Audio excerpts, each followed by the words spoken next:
ஆயிரம் மீன் இருக்கு, எந்த மீன் நமக்குன்னு எழுதிருக்கு, அந்த மீன் தானா மாட்டிருக்கு, யோசிக்காம அப்படியே அமுக்கு.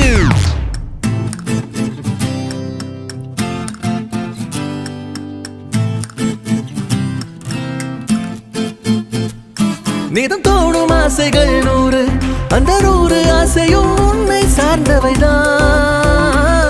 பூ வைத்த பூவே நீ பாரு, உன்னை வாடி போகவே